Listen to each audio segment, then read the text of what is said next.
Mammouth.media. Tu tires la poche derrière, là où elles sont toutes. Dans cette pisciculture, chaque année, on produit une tonne de truites bio et conventionnelles. Ce jour-là, ces deux pisciculteurs transfèrent une partie de leur production d'un bassin vers un autre. Il y a un opérateur qui est dans l'eau pour pousser le poisson vers moi, pour pouvoir l'attraper plus facilement, et donc on les transvase vers l'eau de l'Amblève où c'est plus facile de les pêcher par la suite, quoi. De l'élevage du poisson à l'assiette, en passant par les bassins, tout est contrôlé par l'AFSCA, l'Agence fédérale pour la sécurité de la chaîne alimentaire. Ces contrôles sont vivement critiqués par cette pisciculture. C'est un ensemble de contraintes économiques pour des petits producteurs qui souffrent déjà assez de la crise économique comme ça, que pour avoir encore en plus l'AFSCA qui vient mettre des bâtons dans les roues, quoi. Des contraintes économiques, mais pas que. La pertinence des contrôles, elle aussi, est remise en cause. Le bac de pêche est rouillé et abîmé. À force d'avoir des frottements, la couleur est partie. Donc c'est pas de la rouille, c'est de la couleur qui est frottée bas. Donc pour elle, il est rouillé. Et donc elle exigeait que j'ai pour la pêche des truites un conteneur en inox. Là, je lui ai répondu que dans ce conteneur-là, on faisait également la mise à mort, l'électronarcose des truites. Donc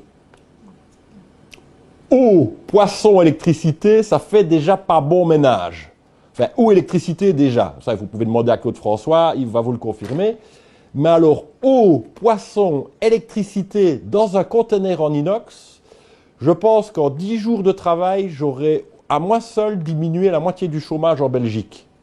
Le manque d'expérience du terrain des contrôleurs AFSCA, lui aussi, est jugé insuffisant. On n'est pas une multinationale, on n'est pas une boîte qui emploie 150, 200 employés, on est 5, 6 employés. Donc on fait avec les moyens du bord, avec nos moyens financiers surtout, parce que voilà, on a des moyens économiques, financiers qui sont quand même limités.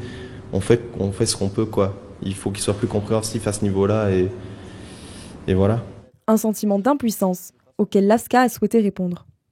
L'AFSCA est évidemment consciente des difficultés, même parfois des inquiétudes économiques des plus petits producteurs, des plus petites structures. Mais ce qu'il faut savoir, c'est que nous, notre mission d'agence fédérale que le législateur nous a confiée, c'est d'assurer la sécurité des consommateurs et particulièrement la sécurité alimentaire et la préservation de la santé publique.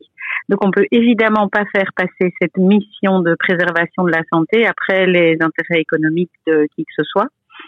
De notre côté, à l'AFSCA, on a déjà travaillé à des assouplissements pour les petits opérateurs puisqu'on est conscient de leurs difficultés. Des assouplissements, je peux vous en citer quelques-uns, mais il y a par exemple la fréquence des inspections, mais aussi la durée des inspections dans le secteur de la viande et du poisson. L'AFSCA précise également avoir créé un groupe de travail en 2022 pour rechercher des solutions et faciliter le quotidien de ses producteurs. Mammouth.media. Mammouth.media ? Tu connais pas ?